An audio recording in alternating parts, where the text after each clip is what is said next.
This video will tackle about operant conditioning, one of the theories of learning. But what is operant conditioning?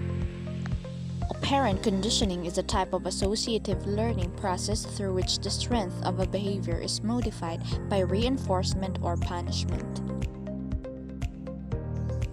Operant conditioning was first described by behaviorist E.F. Skinner.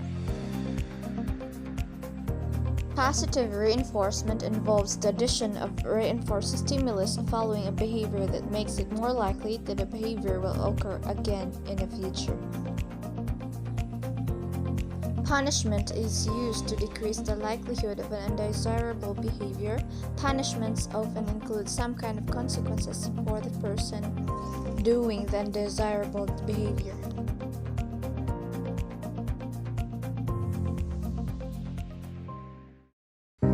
As former UMS student, I would like to share my personal experience which highlight the teaching learning activity applying the operant conditioning.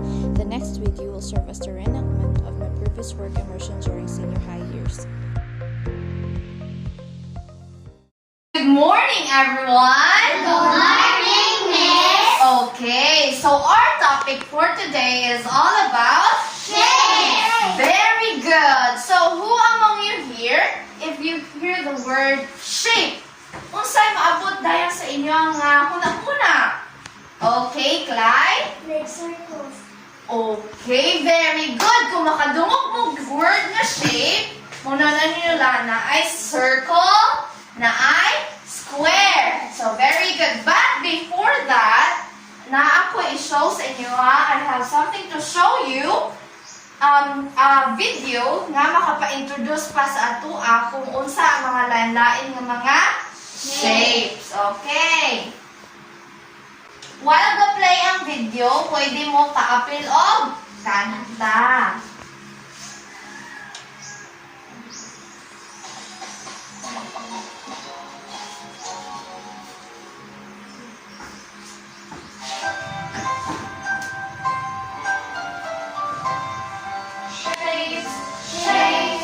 Shapes are everywhere. Triangles and circles, rectangles and squares. Shapes are everywhere. Triangles and circles, rectangles and squares.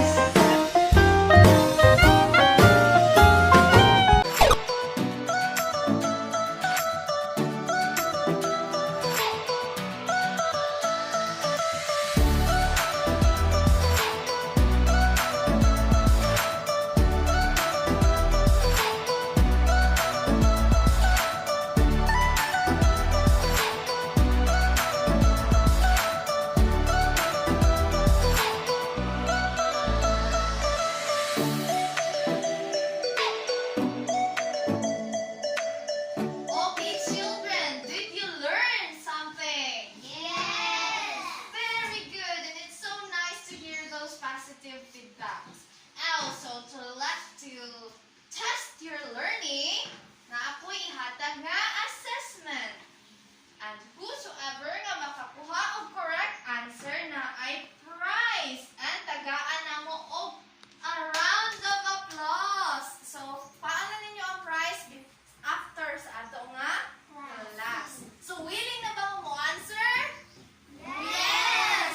Okay, who can...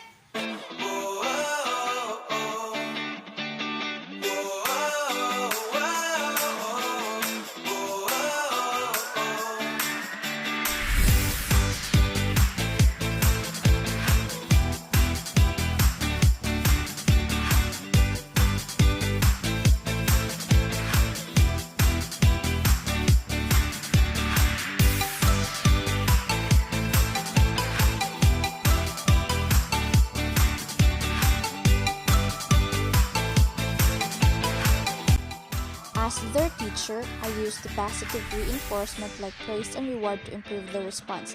They participated well and they all got the correct answers. I gave them the rewards they deserve after the class. Operant conditioning is a way of learning through reinforcers that result from our actions. When using operant conditioning in your classroom, it is important to understand the difference between positive reinforcement and punishment.